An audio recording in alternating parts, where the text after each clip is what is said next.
Mike, lots of people are trying to solve the money problem. I think that's very pressing in a lot of people's lives.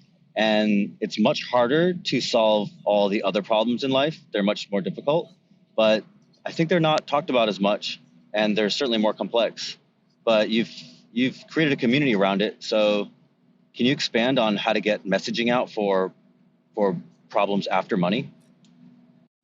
Yeah, I mean, I think there are some problems that money solves, no doubt. There are a lot of problems that money can't solve. So I think we have to consider the understanding of that there are things that come before money, whether we've solved that problem yet or not. Like, you can't sacrifice your health or your relationships on your way to making money.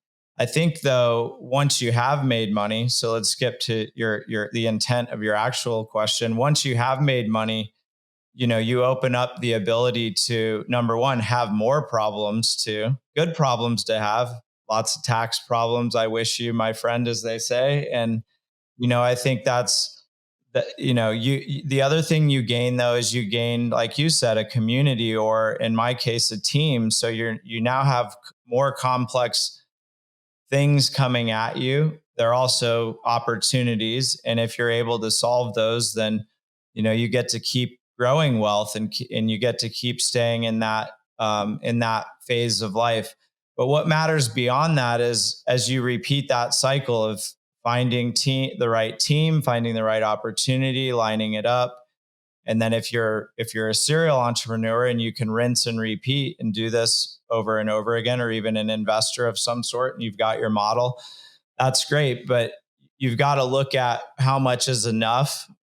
So there's a problem that, a lot of people, hopefully will have to address in their lifetimes, but not a lot are in that place where how much is enough is not the issue. It's that they don't have enough, and they want to work towards that. So you have to figure out though, when you start learning how to attract wealth, to understand when enough is enough. And then also, how do you make sure you don't burn your relationships once you have wealth, and have your family hate you or not want to spend time with you, or worse yet, like not be able to carry forward a large legacy that you've developed or built. And a lot of entrepreneurs do it for the family, and they spend a lot of time away from the family, and they turn around and find out that their heirs are ill equipped to handle the legacy that they've built. So why did they build it so big? Because in the end, they can't take it with them. Was it for their family? If it's what ended up destroying their family, then they've got some big problems. And,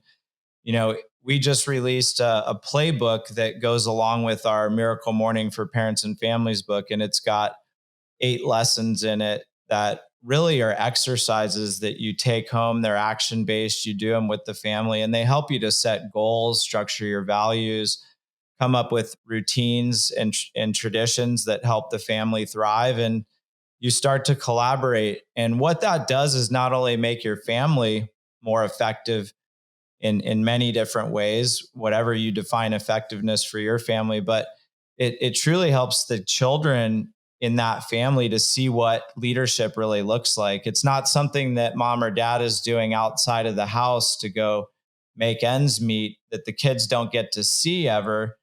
So you bring that leadership home, and you really build a legacy with the intangible things that you pass along, which are your family mission, your family values.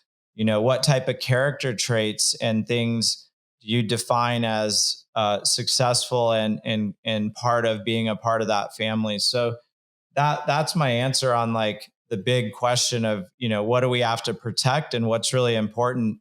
From my perspective, that's what I'm focused on, making sure that my kids aren't shirt sleeves to shirt sleeves in 2 to 3 generations, as they say. And actually, I read in a book recently, there's an exact saying in every culture for that same phenomenon of, the second or third generation typically squander or aren't able to handle the capacity of legacies that are passed down to them. It ruins them in some way. So that's what you have to watch for when it comes to money. How much is enough? What's more important? It's your health. It's your time spent creating relationships. It's your time spent in community, whether that's your family or a mastermind group or at church or in the military, wherever you might do community best, or where you find your people. So, yeah, it's interesting when you